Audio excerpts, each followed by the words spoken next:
dia udah ngeluangin waktu buat sharing lagi nih di TV Sabrina. Nah, satu hal yang mau aku sampaikan buat Gemma, congrats sekali lagi buat gelar doktor yang baru saya diraih.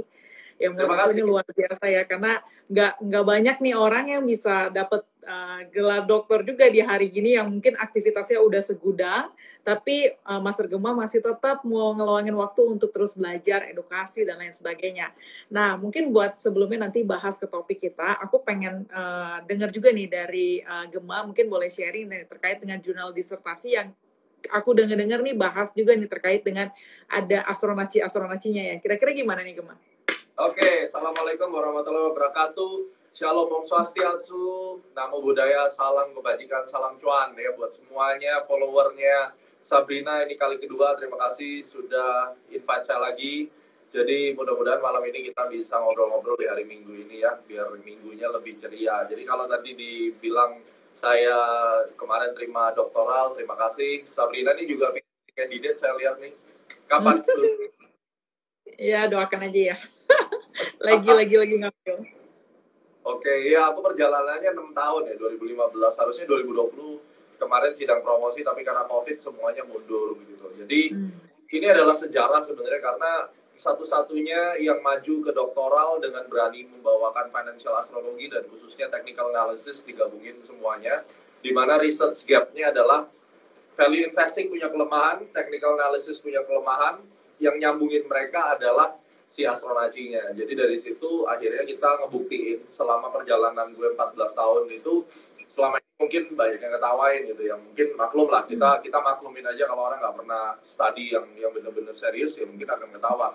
Tapi kalau kali ini kita buktiin bahwa menurut studi empiris itu terbukti bahwa akhirnya disertasi gue maupun jurnal internasionalnya itu sampai ke publish ke Scopus itu cuma dalam waktu 4-5 bulan. Itu beruntung banget, harusnya 2 tahun baru ke publish di Scopus. Nah, kali ini disertasinya benar-benar tentang keilmuan astronacinya, dari penelitian terdahulu, terus kemudian kita sempurnain, akhirnya lahirlah teori astronaci ini. Dan penelitian gue itu untuk IHSG dan kemudian GLOBE, apa aja aspek yang memberikan pengaruh daripada reversal daripada major trend ataupun small trend daripada indeks kita, ya IHSG dan juga untuk gold. Dan akhirnya secara signifikansinya ketemu tuh ada korelasi dari moon phase dari beberapa planetary aspect yang memang p-value-nya di bawah 0,05 secara statistik, dan akhirnya itu yang diterima gitu. Oke, luar biasa sekali.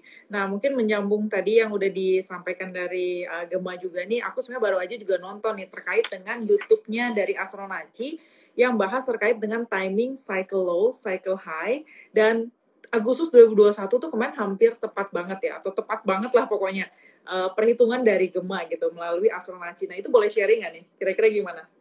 Ya, jadi Astronaci sejak 2013 itu kita mulai develop namanya Eye of Future. Jadi Eye of Future itu kita percaya bahwa dasar pemikirannya gini, support resistance itu kan tidak cuma di harga, jadi support resistance itu ada di waktu. Dan beberapa cycle yang akan ada di depan itu sebenarnya sudah digambarkan atau terpengaruh dari beberapa cycle yang ke belakang. Dengan pemahaman itu, akhirnya gue ngerasa bahwa dengan konsep berpikir atau filosofi masa depan itu sudah ditentukan, dalam tanda kutip takdir nih misalnya, udah ada, berarti hari demi hari itu kita tinggal mengungkap apa yang belum terjadi. Nah, kita ini sebagai penggenap, market maker itu sebagai penggenap. Oleh karena itu, apapun perilaku mereka tentunya tidak akan lepas daripada mathematic relationship yang ada di market. Karena memang kalau kita lihat swing high dan swing low itu tidak random, tetapi ada polanya. Berapa durasinya, kalau kita belajar teori cycle, misalnya kita belajar cycle itu kan nggak cuma di technical analysis, tapi di CFA Institute juga belajar tentang cycle, itu kan ada period. Nah, periodnya inilah yang kita lihat bahwa ada repetition daripada lebar period yang ada di IHSG. Ketika kita bikin Eye of Future, itu saya perkenalin pertama kali live di TV tuh, waktu itu MNC Business sama Prisa Sembodatu, 1 bulan penuh kita udah sebutin bahwa tanggal-tanggal sekian untuk bulan ini itu akan terjadi reverse, dan akhirnya gue sampai 3-4 kali diundang terus untuk ngebuktiin itu tanggal-tanggalnya, dan itu terjadi. Itu ada di YouTube juga 2015, judulnya Eye of Future. Nah, pada saat itu kita yakin itu bisa, ternyata kejadian dan itu berulang. Akhirnya gue ketemu beberapa cycle-cycle yang kita bisa forecast ke depan, kayak misalnya 5-6 cycle ke depan tuh bisa kita tahu tanggal berapa akan terjadi reverse sebelum event harganya terjadi. Nah, berdasarkan dari itu terus, berarti setiap awal bulan kita akan buat. Karena prinsipnya gini, Kalau kita bisa ketemu nih daily atau weekly reversal, itu kan range-nya gede, pasti betanya gede banget. Misalnya kita ketemu support kuat, biasanya kalau blue chip ketemu support kuat di harga itu pentalannya mungkin bisa 10-15%. Saham-saham second line itu juga sama kan, kurang lebih sekitar 15%. Nah sekarang kalau misalnya kita udah tahu tanggal berapa kira-kira dia ketemu supportnya, maka tugas kita tinggal turunin time frame tuh ke H4 misalnya, pecinta Elliott Wave lah, pecinta supply demand, pecinta chart pattern, itu akan tahu kira-kira dalam range tanggal segini ini pola-pola yang akan muncul itu kayak gimana, dan biasanya mereka akan langsung attack entry misalnya di situ. Demikian juga jualan, pada saat kita jualan juga demikian. Di tanggal-tanggal berapa resisten kira-kira terbentuk, misalnya IHSG dulu kita hitung, terus kemudian baru saham-sahamnya kita hitung. Nah, di sana kita bisa pakai referensi buat exit dari market. Kayak misalnya 2020, waktu major call saya di live YouTube itu 24 Maret 2020 itu kita call bahwa oke, that's it, itu selesai gitu. Nah, ternyata benar bottoming. Sekarang saya mau sharingin kenapa 24 Maret. Selain dari geometric cycle time frame yang kecil, saya tuh melihat dari crash 2018. Nah, siklus yang ada di IHSG ini kan pengulangan. Kita tahu kayak ada 10-year cycle. Itu terus berulang 98, 2008, 2018. 2018 itu nggak crash, tetapi puncak tertinggi itu terjadi di 2018 memang karena belum ditembus lagi gitu. Nah, di tahun 2018 sewaktu puncak tertinggi itu yang kita lihat tuh posisi daripada Mercury. Mercury di 6 Pisces gitu. Kurang lebih di antara 6 sampai 7 derajat Pisces. Ketika itu berulang, itu jatuhnya keren banget. Itu salah satunya di 2019 ada cycle, di 24 Maret 2020 itu ada cycle. Jadi pada saat kita melihat 2020 tanggal 24 Maret, kalau kita backtest ke belakang, itu ketemunya puncak 2018 sebelum jatuh, berarti reference datum ya, kita istilahnya itu berarti titik acuan perubahan supply and demand yang ada di market itu cukup kuat, poros polarity di tahun 2020, 24 Maret. Ini nanti kalau kita forecast ke depan lagi, 2 tahun ke depan, 3 tahun atau 5 tahun ke depan, harusnya akan ada reversal point juga based on 24 Maret yang dipengaruhi oleh misalnya posisi Mercury 6 derajat Pisces, kayak gitu. Wow. Nah, apakah mungkin kalau misal tadi Gemma bilang kayak Maret ya, terus apakah kalau kita tahu historical itu kan ibaratnya biasanya terulang kembali gitu. Ya. Apakah mungkin nanti Agustus 2021 di mana Gemma udah prediksiin dan tepat gitu. Apakah nanti tahun depan polanya akan sama kah? Atau biasanya gimana Gemma kalau udah pernah di tahun-tahun sebelumnya? Ini menarik. Lu tahu kayak misalnya R-square tahu ya? Kalau financial kan kita ngerti R-square. Terus kemudian varian lah ya, ibaratnya noise daripada data. Kita misalnya ngitung nih, 6 derajat Pisces misalnya. Ini salah satu contoh. Itu kejadian misalnya kita kumpulin selama 50 cycle gitu. Pengumpulan datanya. Dia pengaruh nggak? Kalau misalnya terbukti dia tuh P-value-nya ada dan memang terpengaruh secara visual, maka kita percaya ke depannya itu nanti juga akan mengalami pengulangan. Jadi itu satu rentetan dengan satu kasus, satu variabel. Terus kemudian di dalam disertasi gue contohnya bahwa new moon dan full moon itu kepake misalnya ya. Berarti dalam setiap bulan kita tuh ada 14 hari cycle. Setiap 14 hari itu ketemu kan. Dari full moon ke new moon, full moon ke new moon. Nah, kalau kita perhatikan plus minus biasa dari tanggal itu 1 sampai 2 hari terjadi turning. Berarti ada perubahan keseimbangan supply and demand di market. Nah, itu setiap market beda-beda, tetapi dalam IHSG kita bisa plot kayak begitu. Sehingga kalau misalnya kita katakan nanti di Agustus apakah akan terjadi lagi, it's depend on the cycle yang kita tentuin di awal dan kita udah masukin tabel, udah ketahuan nih signifikan atau enggak. Kalau memang udah terbukti ada korelasinya, biasanya akan kepake gitu. Sampai ke depan-depannya akan berulang. Oke, menarik sekali. Nah, mungkin ini langsung ke beberapa pertanyaan ya yang sempat udah ini juga nih udah aku summarin nih dari teman-teman yang udah mau tanya ke Master Gemma nih. Kira-kira kalau dari Master Gemma sendiri melihat kapan sih IHSG ini bisa lepas dari fase sideways dan mulai bullish lagi? Kira-kira pandangannya apakah saat ini benar confirm bahwa IHSG ini berada di fase sideways atau mungkin pandangannya kayak gimana? Ya, waktu 2020 awal banget sih sebelum recover. Itu gue ada bikin gambar sebenarnya. Kalau di YouTube masih ada bahwa 2021 tuh full year sideways. Tapi sideways-nya nggak bearish gitu. Sideways itu kan ada dua. Sideways dengan bias bullish atau sideways dengan bias bearish. Jadi di 2021 itu sideways dengan bias bullish, endingnya kurang lebih nanti di 2022 kuartal 3. Jadi kalau kita mau lihat COVID itu mulai impact-nya benar-benar drop tuh nanti di tahun depan. Nah, kita akan lihat aja kalau itu benar-benar terjadi sesuai cycle ya, karena sekarang secara grand cycle-nya kita lagi di wave 4 besar sebelum dia nge-shoot nanti ke atas 7.500. Ya ini masa-masa dalam tanda kutip penyiksaan yang kita mesti tahu kuncinya cuma satu, sabar gitu. Oke. Nah, kira-kira nih kalau terkait dengan strategi ya, kira-kira dengan keadaan market yang tadi bisa dibilang sideways sendiri dan tidak menentu, kira-kira strategi apa sih yang biasanya Gema terapkan terhadap portfolio sendiri ataupun mungkin sharing ke A-Club dan lain sebagainya? Kira-kira strategi kayak gimana nih? Strateginya nomor satu adalah defensif, udah nggak ada jalan lain. Karena kita akan dipaksa untuk memilih either kita hold saham-saham yang misalnya BMRI, Bank Mandiri sama BRI. Itu dua ada utang di atas. Bank Mandiri itu ada utang di 6.600 sama 7.550. Terus kemudian Bank BRI ada utang di 4.700. Cepat atau lambat itu akan kena. Ini sama kayak waktu gua ngomong 2020. Waktu itu orang menghina-hina BRI dan gua tetap defend BRI yang akhirnya 70% cuannya gitu.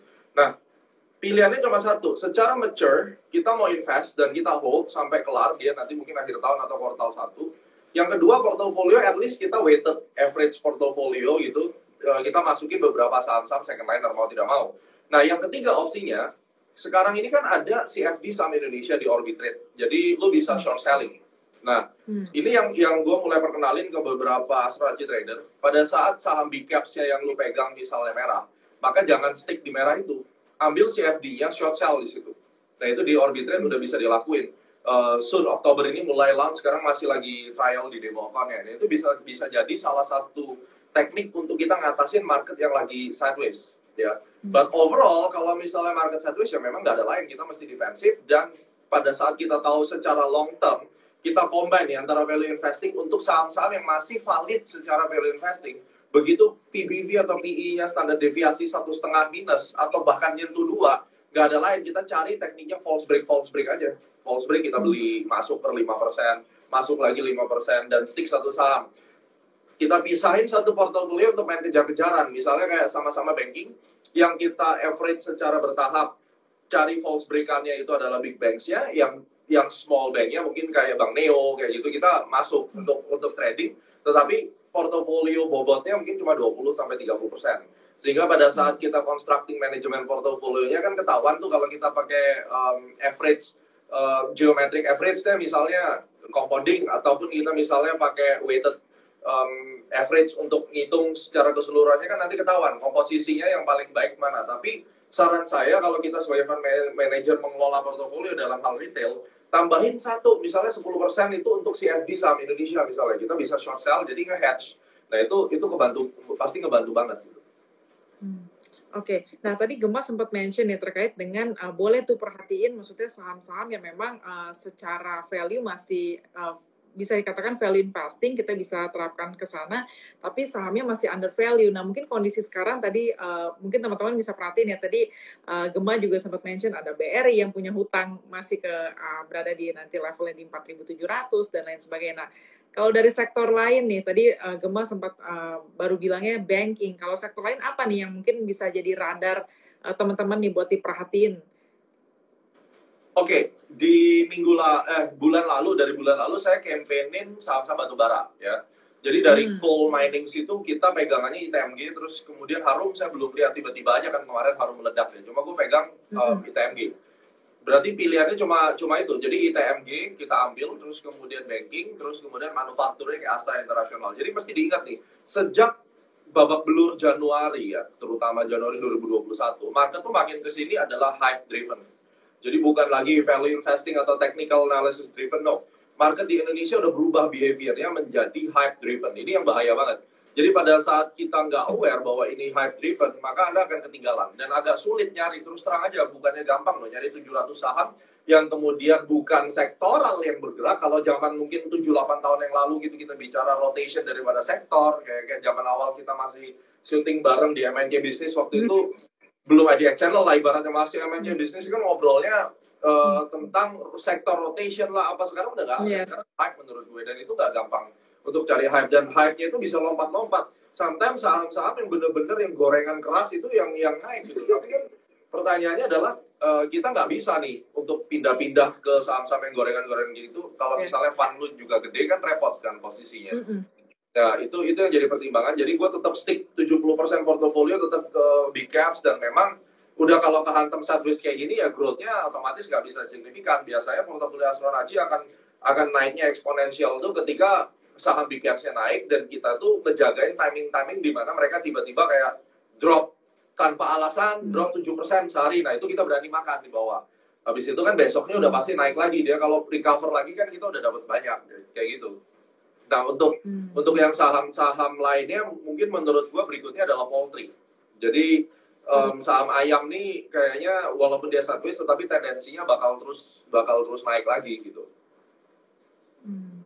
Nah, kalau dari poultry sendiri nih, kalau Gema kan juga melihat dari sisi fundamental, apakah poultry memang ada story yang menarik gitu? Karena kan kalau kita lihat secara sektoral, mungkin ada seasonality yang mungkin kita bisa bilang kalau consumer di second quarter atau fourth quarter. Nah, kalau poultry ini, Gema melihatnya seperti apa nih? Menurut gue tuh kalau dari tahun 2010 ya kita amatin ya, masyarakat Indonesia tuh makan ayam average tuh antara 9,5 sampai 12 kilo per tahun, itu per orang kan. Data dari BPS kan kita bisa dapat. Dengan itu tahun 2010, dengan sekarang mungkin udah 15 kilo per tahun. Kalau kita perhatikan poultry terus kemudian consumer confidence, biasanya comparing gue cuma itu. Kalau consumer confidence dan spendingnya naik, ya dia oke, biasa naik. Dan kemudian selama tidak ada penurunan DOC, harga ayam yang kecil-kecil itu ya, buat teman-teman yang lihat, itu ya harusnya nggak ada masalah. Karena dulu gue pernah ingat Cepin, Java main itu kehantam karena DOC drop sampai 40% harganya.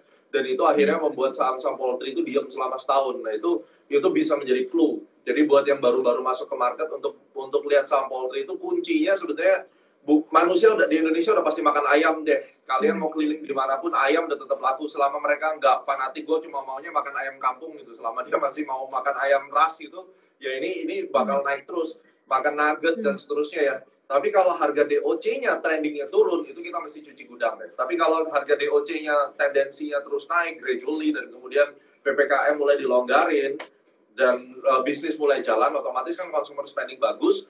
Semakin mereka di rumah, mereka bosan, mereka pasti order makanan. Nah, itu yang gue lihat hype-nya. Jadi lucu. 3 bulan, 2 bulan yang lalu gue bikin pemetaan sektor berdasarkan hype dan itu masuk semua gitu. Salah satunya ya PPKM membuat orang itu lockdown di rumah, membuat mereka akhirnya tetap belanja, akhirnya kan saham teknologi naik. Ya salah satunya yang gue lihat behaviornya belanjanya ayam, nggak ada lain gitu. Dan ini yang akan kita perhatikan, itu sentimen yang gue lihat sangat penting, regardless fundamentalnya, valuationnya mau kayak gimana. Karena menurut gue sekarang big fund yang benar-benar ngeliatin valuation itu mereka nggak masuk ke market Indo. Yang masuk ke market Indo mereka allocate 5-15% lah kira-kira dari total aset dana kelolaannya untuk main hit and run di small cap kita, kurang lebih gitu. Oke. Nah, buat teman-teman tadi itu ya, jadi ada masukan nih dari Gema terkait dengan saham poultry. Mungkin teman-teman bisa perhatiin juga nih dari sektor poultry. Nah, kita mungkin kalau bilang sekarang nih posisinya saat ini udah di September, sebentar lagi akan masuk Oktober, which is sebentar lagi juga akan menghadapi akhir tahun. Kira-kira ada nggak sih menurut Gema waktu yang perlu investor waspadai, mungkin terkait dengan timing sebelum nanti ke penghujung tahun nih untuk para teman-teman mungkin mau perhatikan. Kira-kira gimana? Besok adalah Mercury retrograde cycle yang terakhir di tahun 2021. Sepanjang sejarah, Mercury retrograde cycle itu untuk IHSG 70% of the time bikin sideways atau bearish. Dan itu berlaku selama 3 minggu, mulai start besok. Untuk gold, mostly bullish. Untuk IHSG itu sideways atau bearish. Terus kemudian Thanksgiving plus 3 minggu, biasanya marketnya running. Dan Thanksgiving most likely bottoming. Jadi dari sini kita tahu, di tanggal 21 Oktober, 21 September ini kan sudah peralihan, matahari sudah mulai masuk ke Libra misalnya. Terus kemudian biasanya dalam perjalanannya, kalau kita lihat seasonality daripada sun position travels through the zodiac, Anda masukin buka selama IHSG tahun 1982 sampai sekarang, kita lihat mostly bottom cycle-nya itu akan valid dan kemudian running gitu. Dan waktu Sun ke Capricorn 21 Desember itu golden moment-nya. So, kita lihat nih 27 Septembernya plus 3 minggu. Sideways besar, bottom fishing dilakukan ya. Terus kemudian mudah-mudahan dia mulai up lagi, ada aiming nanti tengah-tengah mungkin ada drop-dropan lagi, beli lagi. Moment start rally-nya after Thanksgiving, karena Thanksgiving itu very common sense. Di Amerika tuh Thanksgiving retail sales pasti naik, dan kemudian Dow Jones pada saat itu udah mulai dipom ke atas sebenarnya. Terus saya nggak tahu tahun ini ada window dressing atau enggak. Kalau kita ngelihat yang terdekat 2020 kemarin kan berita bagus 3 hal itu ditumpukin di bulan Oktober ya. Ada Omnibus Law, terus kemudian vaksin sama Joe Biden. Nah tahun ini sentimennya apa? I don't think sebagus kemarin sentimennya. Makanya aku bilang mostly sideways, tetapi tetap kalau kita ngomong Sun Capricorn Cycle itu nggak bisa bohong gitu. Dalam 20-30 tahun mungkin cuma 2 yang dia crash, sisanya akan dalam kondisi bagus dan you better get ready untuk buy on weakness gitu. Oke, jadi boleh siap-siap ya tadi untuk timing-timing yang udah tadi Gemma sampaikan. Nah, sebenarnya kenapa sih Gemma? Mungkin teman-teman juga banyak tanya nih, bulan September itu kebanyakan bisa dibilang ya wake me up when September ends gitu, karena marketnya ya gitu-gitu aja gitu, ada yang bilang Black September lah dan lain sebagainya. Kira-kira kalau dari Gemma sendiri melihat apakah ini memang ya udah seasonal yang mungkin harus terjadi setiap tahun ya, atau kira-kira gimana? Nggak harus selamanya setiap tahun sih. Sebenarnya kunci porosnya itu di Januari dan Juli. Kalau kita mengacu ke big cycle ya William Darbergian cycle itu melihat kalau Januari peak, Julinya bottom. Kalau Januarinya bottom, Julinya peak. Tahun ini kan 2011 deh contohnya, itu Januarinya bottom, Julinya peak dan crash gede kan. Di 2 Agustus tuh crashnya luar biasa. Di tahun ini kan Januarinya yang peak terus kemudian drop jauh sekali, Julinya bottom. Berarti kalau Julinya bottom ini akan terus naik sampai akhir tahun. Jadi Septembernya pun paling cuma akan sideways. Yang bahaya itu kalau seandainya Januarinya itu dapatnya bottom, terus kemudian ditarik sampai di Juli, Julinya itu biasanya crash sampai bulan Oktober dan November. Nah, tahun ini yang terjadi kan kebalikannya gitu. Jadi, harusnya tidak terlalu harmful. Oke. Nah, kalau misalnya dari Gemma sendiri nih ada pertanyaan, bagaimana prospek IHSG nih? Kalau kita ngomong prospek IHSG sampai akhir tahun nih, kalau sekarang levelnya kemarin penutupan di level 6.144, apakah nanti IHSG berhasil menembus level terbarunya, atau kira-kira malah seperti apa nih kalau dari Gemma pandangannya? Ya, ini gue sambil lihat chart indeks kita ya. Jadi posisi hari ini kan IHSG itu juga kepengaruh sama DXY sebenarnya. DXY-nya itu udah nyampe 93 dan sebentar lagi akan sideways lagi 3 minggu stuck di situ. Indeks kita flat. Ini walaupun flat ini, kalau kita flat kita nggak mau lihat dari daily, percuma nggak ada gunanya. Saya biasanya akan lihat langsung ke monthly, dan sekarang itu masih confirm wave 4, dan kemudian ini harusnya akan tembus ya 6.700 itu harusnya akan dilewati. So masih ada kurang lebih sekitar upside 10%. That's objective price targetnya. Apakah akan terjadi dalam 2 bulan ke depan? I don't know. But based on the cycle, kita akan lihat starting running-nya itu kan pada saat Sun in Capricorn. Ya. Nah, pada saat itu kita tinggal lihat di dalam konsolidasi ini, semakin panjang konsolidasinya, itu ledakan harganya otomatis akan makin besar. Dan kalau kita perhatikan volumenya itu mulai ke build pelan-pelan, kan berarti ada akumulasi. So, saya rasa kalau misalnya all time high itu tidak menjadi hal yang sangat mustahil, karena market kita kan cukup ketinggalan. Kalau kita bandingin S&P 500, Nasdaq, dan Dow Jones itu udah lari kemana-mana kan. Ya, kita aja yang entah kenapa gitu masih stuck di sini. Kalau dulu problemnya adalah Jiwasraya dan Asabri dan kemudian Jam Sostek dan seterusnya, BPJS maksud saya, maka kali ini mungkin ya itu udah price in lah ya. Sekarang kita udah ngelihat PPKM juga udah dikendorin. So what next gitu? Apakah kasusnya China itu yang jadi problem gitu, beberapa company di China. But basically I don't really care tentang mereka. Selama 14 years saya trade, ada menang ada kalah, tapi kebanyakan waktu saya call outlook majornya, waktu gua publish riset gua ke Bloomberg, Terminal dan seterusnya, once gue bilang bahwa cycle-nya itu ikutin price action-nya dan cycle-nya itu benar gitu. Jadi di tahun ini my outlook, regardless apa yang terjadi di China atau Asia Pasifik, Indonesia punya cycle sendiri dan nggak ngikut sama mereka. To be honest, Indonesia ini tahun ini anomali dan dia punya plan-nya sendiri untuk ngebenerin apa yang sudah dihancurin di bulan Januari, karena memang yang krusial itu di Januari kemarin itu rusak porak-poranda habis-habisan dan sekarang lagi building. Artinya building apa? Supaya ada money flow masuk lagi, building volume lagi, terus kemudian Bukalapak kemarin juga udah IPO, sebentar lagi Gojek, Tokopedia. Jadi somehow ada invisible hand yang ngejaga market kita untuk faktor eksternal ini tidak terlalu kena. Yang akan menjadi faktor yang paling penting itu cuma tapering doang. Dan menurut gue tapering kali ini juga tidak akan se-shock tahun 2013. Karena dampaknya berbeda. US juga udah ready, India juga sudah ready. Dan kalau kita perhatikan dari bond rate juga tidak ada orang switching lari daripada equity terus ke bond. Harga komoditi juga di situ-situ aja. US dollar juga di 93. Biasanya kalau bau-bau tapering ini akan jadi masalah, biasanya harga salah satu dari 4 pilar aset itu kan udah lari. Sekarang ya stay di sini-sini aja gitu. Itu nunjukin bahwa ya tapering nggak tapering ya masa bodoh. Dan itu memang sudah menjadi karakter pemerintahan Demokrat ya sampai kapanpun kayak begini. Kecuali nanti Republik naik lagi ya. Harusnya sih Joe Biden dapat 2 periode, habis itu baru nanti Republik main lagi. Nah di situ kita akan melihat.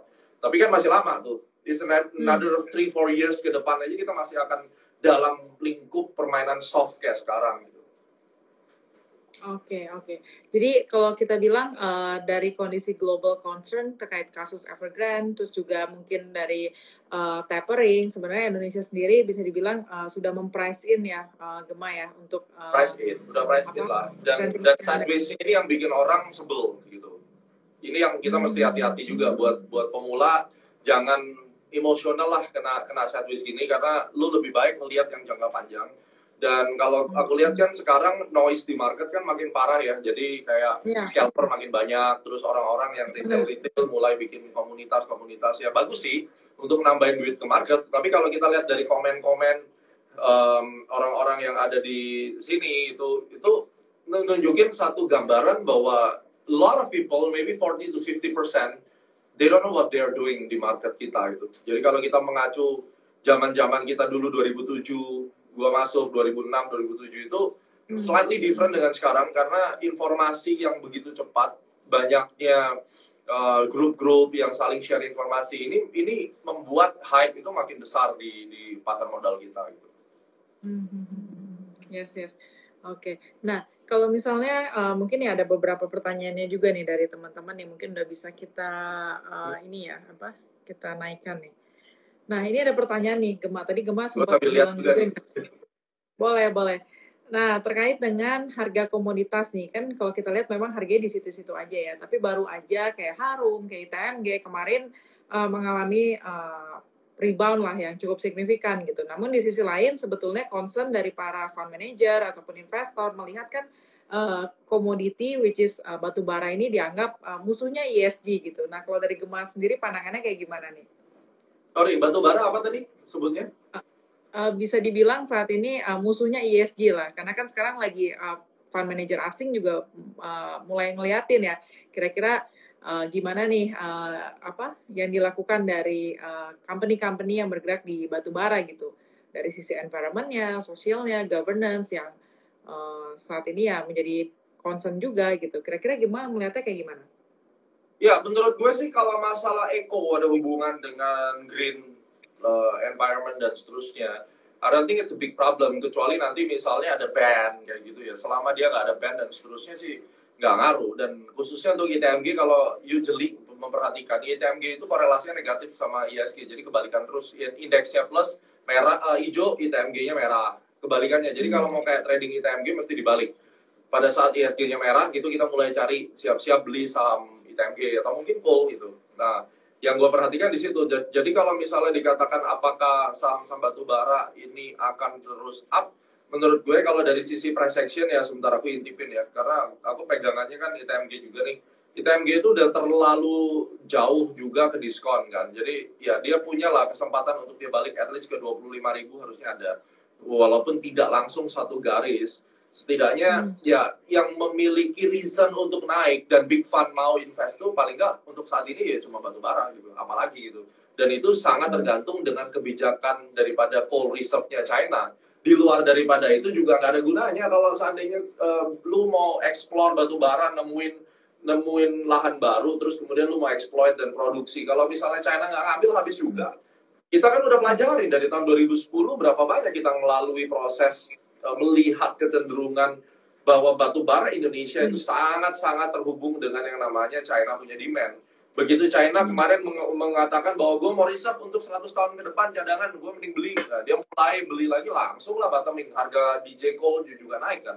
Tapi kalau misalnya China mengatakan gue stop dulu beli, aku akan memproduksi dalam negeri, udahlah pasti langsung reverse semua harganya. Nah itu yang harus kita perhatikan. So selama tidak ada istilah lingkungan hidup yang bermasalah, lalu kemudian ada ban dan seterusnya, terus dan kita memperhatikan resiko tentang pajak ekspor batu bara, itu kan bisa aja tiba-tiba muncul ya. CPO waktu itu kan tiba-tiba dikasih pajaknya dan seterusnya, ya itu jadi masalah. Tetapi as long as kita tidak mendengar itu, ya udah gas terus aja gitu, karena market nggak punya pilihan masalahnya, Sab. Iya sih, ya. Oke. Udah terjawab ya untuk Pak William C.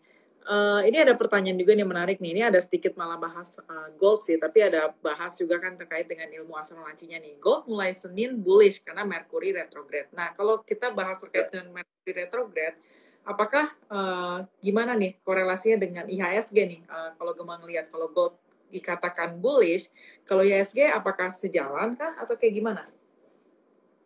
Oke, dari penelitian gue yang pada akhirnya gue dapat gelar Master Financial Technical itu kan dari Mercury retrograde ini. Kalau gold tuh 80-82% of the time dari 31 Desember 1974 sampai data terakhir 2017 yang gue buat waktu itu adalah 82% bullish ya. Berarti ingat loh, 80%-nya bullish, berarti ada 20%-nya nggak bekerja. Nah, jangan dianggap ini sebagai primbon gitu, habis itu FR besok ngajar aja Senin, ya pasti mati lah, nggak begitu juga kan caranya. Nah, kalau kita lihat di IHSG-nya, itu mostly dia akan bergerak di dalam sideways, kecuali pada saat Mercury retrograde-nya terjadi ketika matahari itu berada di mana? Di Aquarius, Pisces, Aries, which is itu kan bulan Januari, Februari, Maret gitu. Kalau MR-nya terjadi di momen itu, indeksnya nggak ngaruh ya, tetap naik-naik, lari-lari aja gitu. Tapi kalau misalnya terjadinya di bulan-bulan yang krusial di kuartal 3 pada saat dia masuk di Virgo, Libra, Scorpio, nah itu patut kita waspadai, sideways-nya akan parah, false break-nya akan banyak. Jadi caranya gimana nih pada saat MR terjadi? Ya kan, dekat-dekat support, begitu support ditembus orang cut loss itu beli gitu. Justru kebalikan logiknya. Dan akan banyak tipuan. Itu siap-siap aja. Oke. Nah, mungkin nih ada pertanyaan juga nih, Gemma. Mungkin bahas kalau kita lihat terkait dengan dengan sektor lain nih. Tadi udah sempat bahas banking, sempat bahas batu bara. Ini ada yang tanya terkait dengan sektor properti. Apakah sudah masuk yang namanya fase uptrend atau masih properti awal ya?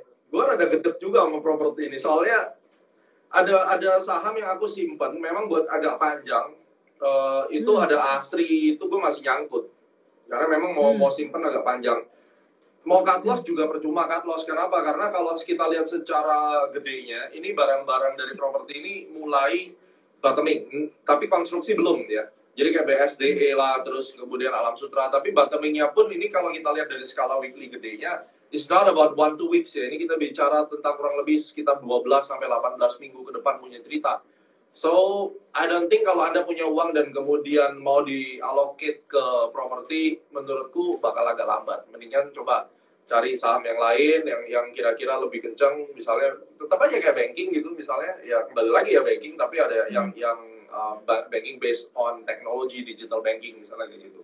Kalau propertinya sendiri, bottoming sudah mulai kelihatan, but it should be longer dari yang kita expected. Untuk balik ke bullish maksud gue. Oke, jadi buat properti itu lebih baik untuk avoid dulu ya, karena belum masuk ke yang namanya fase bullish, karena kita masih harus nunggu timing yang cukup lama. Nah, kira-kira nih kalau Gemma melihat 2021 tadi sempat diceritain, kira-kira nanti timing-timing yang tepat ataupun yang bisa diperhatikan oleh investor, kira-kira di tahun 2022 banyak yang bilang menjadi booster itu adalah saham-saham yang bergerak di digitalisasi gitu, kayak kita lihat saham Bukalapak, terus juga nanti ada Goto. Nah, kira-kira 2022 apakah nanti anginnya akan ke arah sana lagi, di mana booster itu masih ke saham-saham yang bergerak di sektor digital atau kayak gimana nih, Gemma? Yang jadi masalah adalah kalau misalnya buka ini nggak lu benerin, tetap aja kelakuannya kayak begini. Yang saya takutkan nanti Gojek, Tokopedia juga bakal bisa gagal, kurang lebih kayak gini. Yang jadi masalah sekarang, orang IPO tuh tujuannya apa? Ngerampok duit orang, atau mau bener-bener maintain sahamnya, which is sebenarnya nggak salah kalau dia misalnya habis IPO mau didam, habis kayak Bukalapak gitu ya fine aja gitu. Memang game plannya kayak begitu kan. Tapi kalau dikatakan apakah ini teknologi akan bisa leading, I don't think so. Melihat dari Bukalapak dengan size segede itu, tapi tingkah lakunya kayak preman pasar kayak begini, ini agak berat gitu. Tapi kan akumulasinya ini kita nggak tahu ini mau dibawa kemana nih. Dengan kondisi sekarang harga 885,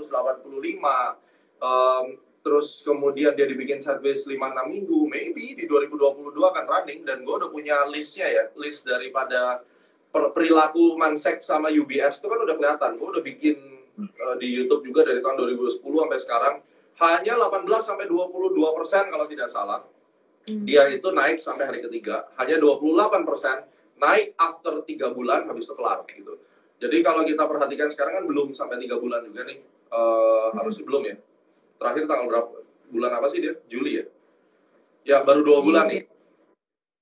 Ya kan, baru 2 bulan. Nah, masih ada 1 bulan lagi, bisa aja balik ke 900-an. Itu based on historical behavior daripada underwriter-nya. Jadi kalau tahun depan dikatakan saham-saham tech ini akan membuat market kita bullish, aku lebih pesimis dan gue masih percaya dari hype itu nomor 1. Dan kedua, kita ngomong bisnis model deh. Yang bisa ngangkat market kita nggak ada lain adalah bisnis yang tetap resisten terhadap pandemi. Contohnya satu, banking. Karena net interest marginnya di Indonesia ini gede banget, dan orang kaya di Indonesia masih banyak, ya itu bisa terjadi. Dan lu juga bisa lihat di lapangan sekarang. Beberapa bank mulai pangkasin terus nih suku bunganya. Ini udah mulai yellow nih. Kenapa? Karena mereka udah tikus mati di lubung padi. Udah kebanyakan duit, nggak bisa salurin. Ya, itu yang jadi masalah. Maka PPKM ini menjadi poin yang sangat penting banget. Kalau seandainya PPKM-nya tidak segera selesai, COVID-nya nggak segera turun, manufaktur nggak bisa kerja benar, bank juga nggak mau nyalurin duitnya. Akhirnya apa? Orang-orang ya juga akan check out juga lama-lama. Tapi at least net interest marginnya oke, dia bisa jaga NPL. Ya oke lah, fine. Berarti banking masih oke. Terus kemudian penjualan mobil, spending di tengah PPKM, syukur-syukur Indonesia masih bagus. Jadi udah jelas yang kita lihat, manufaktur, retail, ya. Tapi retailnya kita kembali lagi, kita cross-check sama perilaku sahamnya. Bener nggak nih perilaku sahamnya? Mungkin Era Jaya. Kenapa? Karena ya Era Jaya cukup masif dia jualan handphone. Dan ownernya dari dulu, Era Jaya waktu IPO sampai terus dia naik mungkin 1-2 tahun, itu dijaga harganya. Jadi kayak Era Jaya itu bakal oke. Terus poultry yang kayak gue bilang sama batu bara. Gue rasa first half 2022 perilakunya nggak jauh-jauh dari saham yang sekarang ada sebenarnya. Tapi mungkin lebih smooth karena everything under control, mungkin lebih baik. Dan gue nggak lihat ada resiko perang-perangan. Taliban juga sudah ambil Afghanistan kan. I think everything should be fine. Hanya saja mungkin yang akan kita hadapi nanti adalah global debt recession, itu resiko. Dan kemudian 2, ada beberapa gagal bayar. Nah ini yang akan jadi noise nih, yang nggak nyaman. Mungkin di bulan Mei atau Juni story-nya akan mulai keluar di situ. Oke. Nah, kira-kira nih, kalau misalnya tadi udah kita bahas terkait 2022 ya. Tadi Gema udah mention banyak nih company-company yang udah boleh diperhatiin sejak sekarang. Kira-kira kalau window dressing di tahun ini, tadi Gema juga sempat bilang bahwa window dressing nggak tahu nih tahun ini kayak gimana nih polanya seperti apa. Kira-kira mungkin boleh nggak nih ada beberapa saham yang mungkin nanti bisa diperhatiin juga nih menjelang window dressing tahun ini nih, Gema? Coba lihat BBYB deh, ya. Gue ngelihat ini saham kecil tapi legit gitu. Pada saatnya nanti akan kencang juga. Jadi sektornya gue udah sebutin. Tentunya top 3, top 4 yang menurut gue harus dipilih adalah saham-saham yang runningnya cepat. Kalau marketnya banyak lambatnya, menurutku itu nggak worth it. Dan coba diintip deh. Saya nggak tahu ya, disclaimer, bisa rugi bisa enggak. Gue udah masuk dan belum cuan juga sampai sekarang. Tetapi kalau misalnya patternnya tetap kayak begini dan inline, maka harusnya bisa 70-80% sih bisa dapat. Itu satu. Terus kemudian nanti ada beberapa yang mau IPO. Temen gue akan IPO nih bulan Desember. Saya nggak bisa disclose dulu namanya, tapi udah masuk penjatahannya kapan segala macam. Dari sektor otomotif itu juga bakal menarik. Nanti tungguin bulan Desember listingnya. Ya, itu bisa dilihat juga. Jadi yang ada hubungan dengan sektor-sektor yang tadi gue sebut. Terus kita ambil beberapa yang top 3-nya yang big caps, tetapi yang terbukti frekuensinya banyak, volumenya terjaga, sisanya adalah small cap. Dan menurut gue menunya nggak akan begitu banyak. Nah, kalau consumer gimana nih pandangannya? Karena banyak banget nih teman-teman yang tanya, udah di average down, tapi tetap aja mengalami penurunan nih. Kira-kira strategi terbaik apa nih? Sahamnya apa ya kira-kira? Konsumer soalnya terakhir, kalau gue konsumer cuma ngeliatnya Nugget itu doang, Java sama Cepin. Yang lainnya saya nggak ada yang tertarik. Karena Mungkin kalau boleh mention ada beberapa mungkin ya, DF, ICBP, ataupun Unilever nih. Iya, kalau yang model-model kayak gitu ICBP bukan untuk milenial lah. Ini buat angkatan babe kita deh pokoknya, yang buat kita disimpan lama lah. Kalau gue rekomendasikan ICBP ntar gue dimaki-maki. Milenial maunya hari ini beli, besok beli Ferrari, bos. Susah. Bukan untuk saham-saham kayak gini. Ntar kalau kita rekomend ini urusannya panjang gitu loh, karena mereka dengar-dengar kayak gini besok main sikat aja. Begitu rugi Sabrina dicari. Oke. Susah, jadi jangan deh konsumer yang model-model kayak gitu, kayaknya agak berat ya. Rokok juga belum, mungkin rokok mainnya tahun depan gitu. Oke. Nah, kalau kita bahas terkait PPKM nih, di mana mungkin beberapa juga masih work from home dan lain sebagainya. Kalau sektor telekomunikasi nih, menurut Gema gimana nih? Ya, telco apa nih yang kira-kira marketnya layak untuk kita lihat? Paling Telkom ya. Nah, secara market leader paling besar kan Telkom. Ada Telkom, terus mungkin Friend. Ya kan? Friend ya. Telkom itu udah balik ke bullish ya menurut gue, dan harusnya level 4050 bisa dicapai lah akhir tahun. Mudah-mudahan dia benar-benar running, dan kalau kita lihat dari volume, in term of volume udah mulai terjaga, karena declining volume itu kan di awal 2021 nih aku lihat. Terus kemudian di tengah tahun ini mulai gradually up, karena ini sebagai balancing index juga. Jadi kalau di bawah 3050 kayaknya udah berat. So we're looking for 4050 paling enggak. Terus ada Excel ya.